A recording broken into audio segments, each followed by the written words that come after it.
दोस्तों, आज हम पल्स से संबंधित कुछ चर्चा करते हैं। पल्स माने हार्ट बीट। नॉर्मली जो हार्ट बीट होती है उसको हम अराउंड 70 मानते हैं, प्लस माइनस 5, 75, 65 to 75 नॉर्मल होती है। अच्छे एथलीट्स होते हैं उनमें हार्ट रेट कम होती है, बट नॉर्मली हम 70 प्लस माइनस 5 लेते हैं। और जैसा कि आप जानते हैं कि फीटस में इंट्रा यूट्राइन लाइफ में 140 at the time of birth it is 140 पर मिनट। 1 साल 120, 3 साल तक 100, 7 से 14 साल 90 प्रति मिनट, 14 से 21 80 और 21 से 65 का जो एक ये लंबा अंतराल होता है जीवन का, इसमें वही 70 जो मैंने चर्चा की। और फिर जैसे 65 से अबव फिर थोड़ा सा हार्ट रेट बढ़ जाया करता है। तो ये नॉर्मल एज का जो वेरिएशंस होता है ये होता है।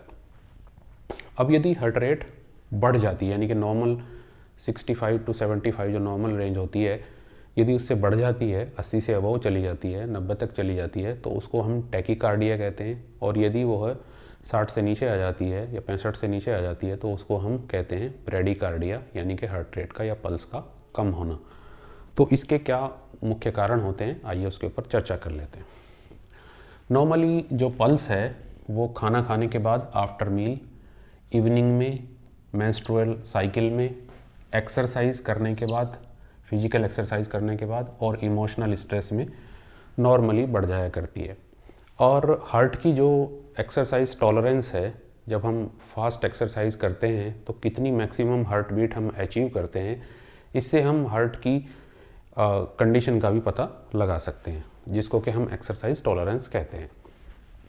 अब जो टैकीकार्डिया है, यानी कि जिसमें हार्ट की रेट बढ़ जाया करती है, इसके क्या क्या कारण होते हैं। नॉर्मली एनएग्जाइटी की कंडीशन में, जब भी एनएग्जाइटी होती है, सडन हार्ट रेट का बढ़ जाना। एड्रेनलिन रश होता है फीवर में और फीवर दोनों में। फियर में भी, घबराहट में भी ये बढ़ती है। और जब फीवर होता है तो प्रति 1 डिग्री पे 1 डिग्री फीवर के बढ़ने से करीब करीब 10 तक पल्स रेट बढ़ जाया करती है। अर्ली ट्यूबरकुलोसिस में टैकीकार्डिया देखने को मिलता है। और जितने भी बैक्टीरियल इन्फेक्शंस होते हैं सब में हार्ट रेट बढ़ती है। कंपैरेटिव जो वायरल इन्फेक्शंस होते हैं उसमें टैकीकार्डिया बहुत कम देखने को मिलता है। और यदि मिलता भी है तो फ्लू जैसी कंडीशन में रिलेटिव होता है, मतलब जितना अधिक टेम्परेचर बढ़ा है उसके अनुपात में उतनी पल्स नहीं बढ़ती है। यदि बैक्टीरियल इन्फेक्शन किसी को है, फीवर बैक्टीरियल इन्फेक्शन के कारण से है, तो 1 डिग्री टेम्परेचर बढ़ने से करीब करीब 10 पल्स बढ़ जाया करती है। जबकि वायरल इन्फेक्शन यदि किसी को है तो उस अनुपात में पल्स नहीं बढ़ेगी, इसलिए इसको रिलेटिव ब्रेडीकार्डिया कहते हैं।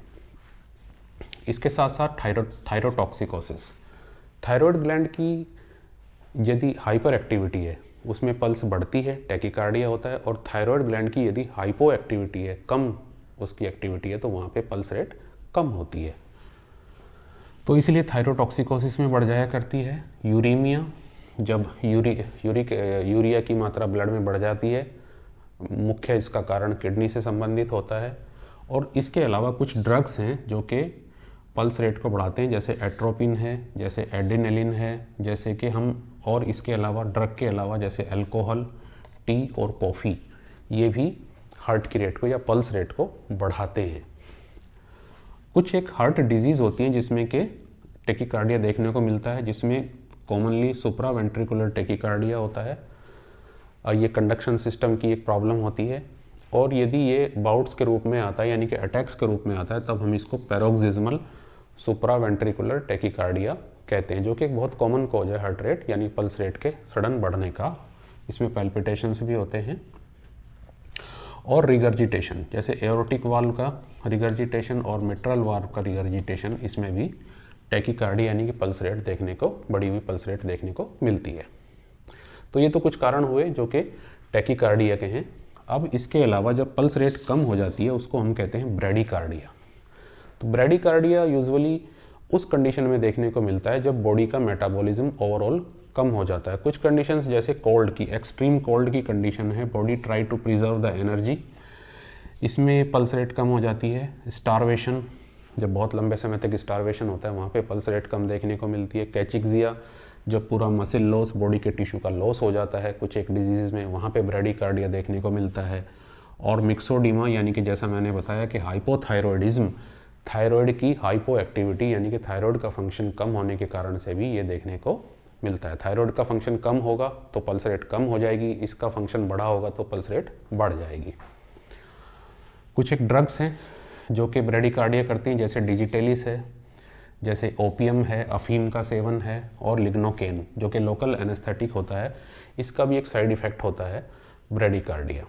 साथ ही साथ जॉन्डिस के केसेस में पल्स रेट कम देखने को मिलती है। शुगर की अवस्था में और यूरेमिया में दोनों कंडीशन मिल सकती हैं, टैकीकार्डिया भी और ब्रेडिकार्डिया भी, एज पर द कंडीशंस। तो ये कुछ ब्रेडिकार्डिया कारण में। अब एक टर्म होती है रिलेटिव ब्रेडिकार्डिया। रिलेटिव ब्रेडिकार्डिया का मतलब ये होता है कि जिस प्रोपोर्शन में पल्स रेट बढ़नी या कम होनी चाहिए उसकी तुलना में कम होती है। जैसे टाइफॉइड फीवर है, टाइफॉइड फीवर में फीवर ज़्यादा होगा लेकिन पल्स उतनी नहीं बढ़ी होगी। सेम कंडीशन वायरल इन्फेक्शन या पर्टिकुलरली फ्लू, जिसको हम इन्फ्लुएंजा कहते हैं, उसको उसमें भी उतना अनुपात में नहीं बढ़ती। और इसी तरीके से जो रेज्ड इंट्राक्रेनियल प्रेशर होता है, मैंने यहाँ पे RIP शब्द लिखा है, यदि रेज्ड इंट्राक्रेनियल प्रेशर है तो उस कंडीशन में भी रिलेटिव ब्रेडिकार्डिया देखने को मिलता है। तो यदि किसी पेशेंट की एक और कंडीशन में यहाँ पे वर्णन करना चाहूँगा जो बहुत ही डायग्नोस्टिक होती है। जब भी बिलियरी सिस्टम जो हमारा होता है, जिसमें लीवर और गॉल ब्लैडर, ये दो चीज़ें इम्पोर्टेंट होती हैं, यहाँ के जितने भी इन्फेक्शंस होते हैं इसमें भी या बाइल लीकेज होता है, उसमें भी टैकीकार्डिया एक बहुत कॉमन सिम्टम होता है। इसलिए जब भी किसी की हार्ट रेट बढ़ जाती है या हार्ट रेट कम होती है तो उसको इग्नोर न करके उसके कारणों की जांच की जानी चाहिए कि क्या वो कारण हार्ट से संबंधित है या हार्ट से अलावा दूसरे कारण हैं, और कारणों का पता लगा के आगे चिकित्सा की जानी चाहिए।